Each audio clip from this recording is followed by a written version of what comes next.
Welcome to our review for Solo a Star Wars Story. Josh is going to go first, then me.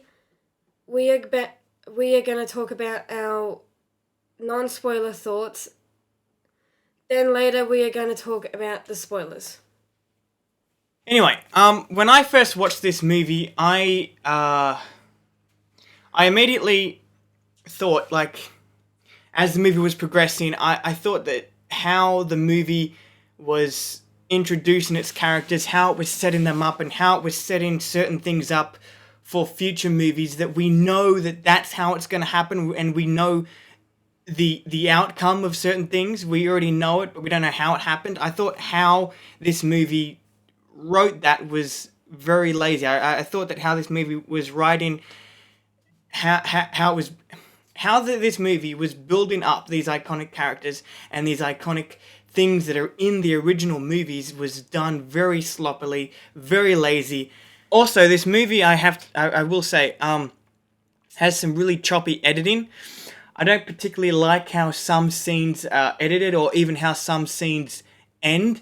How for example, there's this action scene and it ends, and then we're immediately with a few characters in the snow. It's the cut. It's just sometimes I think these scenes could have ended with a blackout.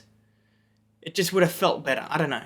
Now, this movie doesn't offer much. Now, everything I just said to you just then, I will go more in detail in our short spoiler discussion, but this movie doesn't really offer much because it is so lazily done. But one thing I have to admit is that Donald Glover is really good. I've seen all the reviews, I've seen everyone else's review for this movie, and the consensus is that Donald Glover, or as some people might know him, Childish Gambino, is really good as Lando Calrissian. He is, for me, the best part of this movie. Also, his droid L3, I think it is. Him and L3 was so great. And so great for me personally. I liked them so much to the point where I actually want a movie about them. But for me, in the end, my overall thoughts about the movie is that it didn't invest me. This movie doesn't do anything to really pull me in or invest me when it really should have, because this is a movie about freaking Han Solo, Chewbacca, Lando Calrissian. Why would it just it should have been great, but it wasn't great, and it didn't do anything, and it didn't try to pull me in. It didn't try to be investing or intriguing or anything like that. And it's pretty much just a very predictable movie. And there were a lot of scenes where I predicted that's going to happen, this is going to happen as I was watching the movie, and guess what? They happened. So, what was your thoughts on the movie? I do agree with you with the Lando thing.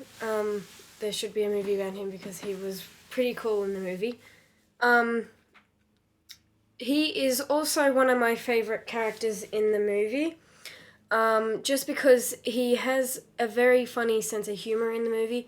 And one of my thoughts was that I didn't find this movie funny at all, except for the bits where Lando was in it, because Lando was, for me, the most funniest character in the movie. He just cracked jokes. He did a lot of other things. And one other thing, this movie was very, very, very, very slow as well. In some areas of the movie, it's very slow, and it literally, what it did was it made me say, when is this movie gonna end? And it was boring as well. In some areas, it was slow, and yeah. My other favorite character that you actually said, Josh, was L3. L3, she was very well done. I liked her a lot. The other one, oh my gosh, Chewbacca. Yeah, he's my favorite character. He was very cute in the movie. Okay, guys, now we're going to get into our spoilers. So don't watch the rest of the movie. If you haven't seen the movie, don't watch the rest of this review. Even though, and I even thought this myself, like there's not much to spoil about this movie. Yeah. Because this movie doesn't have much in way of surprises or whatever. It just pretty much does the same thing that we've seen in a Star Wars movie, but also in a movie in general. And by the way, with our spoiler part of the video, it's going to be a discussion, so back and forth. So I do apologize if the video does get a little long, and lately I've been trying to make my videos shorter, more compact, to the point. But with these Star Wars movies, these Star Wars There's two movie of us. reviews, There's there's two of always us, so. either me and my mum reviewing it or me and my sister, so I Gonna be a apologize little if it gets a little long. Before we do, you just reminded me of something. Yeah. Never mind. I forgot now. All right. Well, I have to say, now what I said earlier about the movie setting up things from setting up things for the original movies that we've already seen, and setting up these characters and how they eventually meet up and become all that. I think it was, like I said, it was done very lazy and sloppy. And the things that I thought, the specific things that I thought were lazily done and sloppily done was, first of all, how the movie sets up Han's last name, Solo.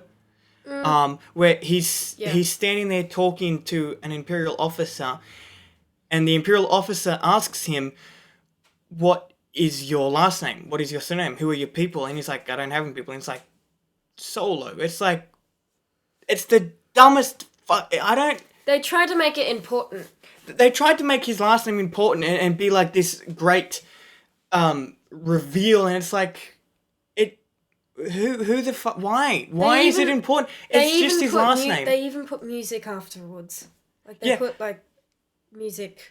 Yeah. It's like, oh wow, he got his last name. It's like, wow, he got his last name. It's our last name. Who gives a shit? It's like, that's not how I got my last name. That's not how Luke Skywalker got his last name.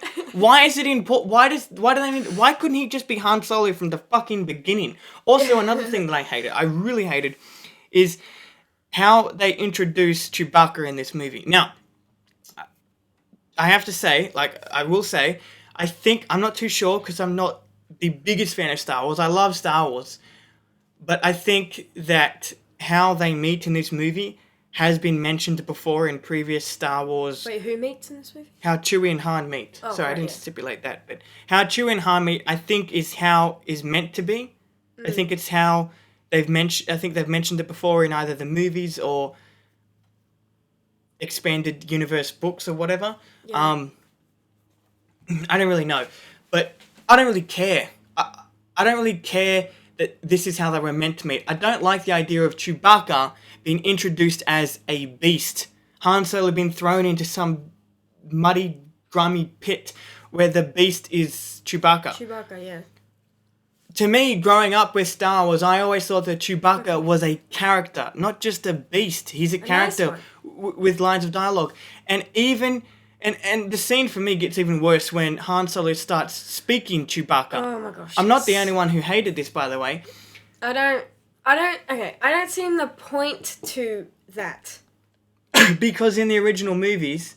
He didn't need to. He didn't need to. Do Han it in the Han Solo movies. and Chewbacca talk to each other without them having to speak their own language. Yeah. And I get, like, maybe the Wookiees have their own language, but these two have never had to speak each other's language to understand each other. Yeah, they don't need to.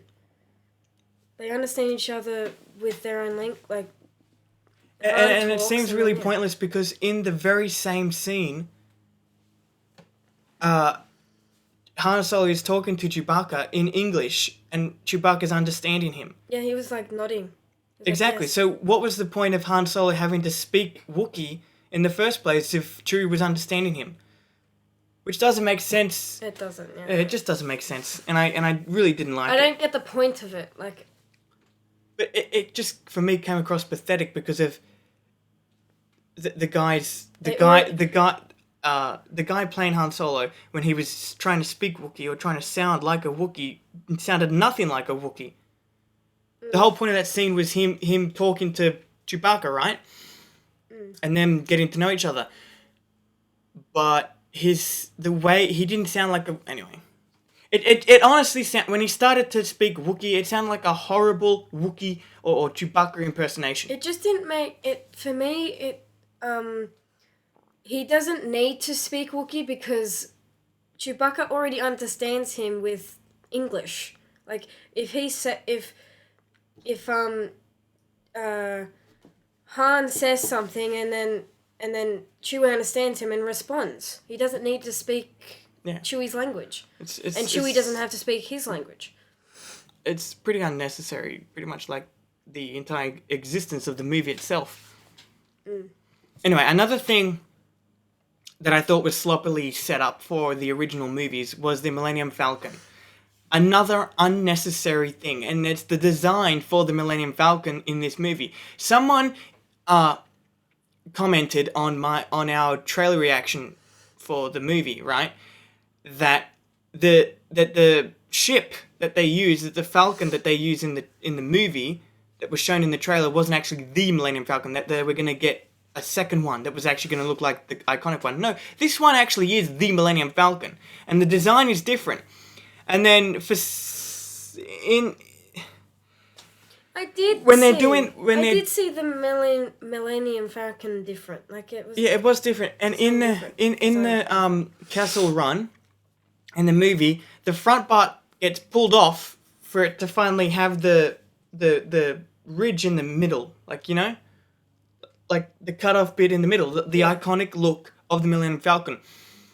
And it's just I don't understand why or where they were going with this different design of the Millennium Falcon. It's like, why didn't you just have it why didn't you just make it look like the original Millennium Falcon in the first place? Why have it look like that if all it's going to do is get ripped off in the Kessel Run? I don't. As a Star Wars fan, I'm going to end the video really quickly. Like, we're going to have to because it's getting a little long. But I, as a Star Wars fan, before watching the movie, saw no reason for this movie to exist, right?